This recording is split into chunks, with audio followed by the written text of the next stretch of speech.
Who is that coming?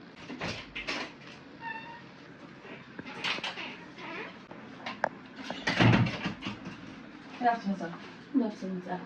How are you? Fine, sir. We are nurses from Awon Hospital.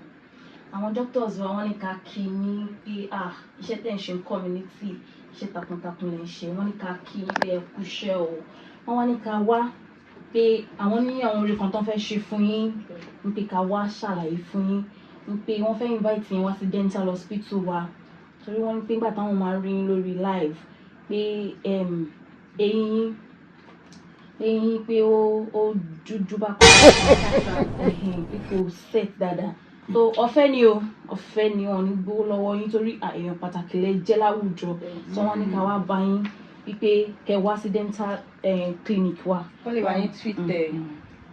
Bí gbẹ́yìn mi jó àbí? Mo ṣe kó jó bẹ́ẹ̀ yẹn sà like ó kàn dúdú. Bí epo dúdú bí ẹ̀yìn ìbẹ̀lẹ̀ bí ẹ̀yìn pọ́ọ̀tù tó ti gbélé náà ti pẹ́. Kò tó yẹn. Wọ́n kàn fẹ́ bá yín tweet ẹ̀ so that ó máa white. Wọ́n fẹ́ bá yín whitening ẹ̀. Ẹ máa ń pọn ẹyin lọ́dà ní ọ́fíìsì tọ̀dọ̀ yín àbí? Nǹkan tá à ń sọ ni sà kò ń ṣe pé wọ́n máa bá yín kùn lọ́dà bẹ́ẹ̀ ni wọ́n kàn máa bá yín fi whitening díẹ̀ sí i so that ó máa. Ẹyẹ ọ̀gá yín dẹ̀ máa bàjẹ́ o. Àṣà. Mo ná ayé ọ̀gá yín máa bàjẹ́ sí.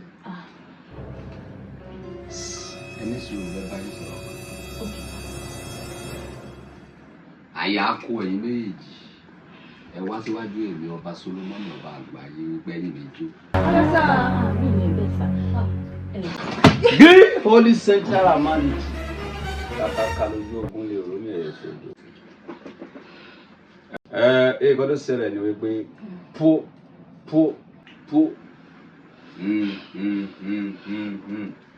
Àgbààgbà kì í mọ ìbò yìí.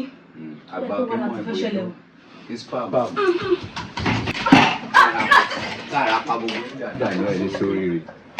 Àwọn àṣírí tó bá rán ni níṣẹ́ ẹrú, a máa fi tọmọ jẹ. Stupid people with stupid knowledge.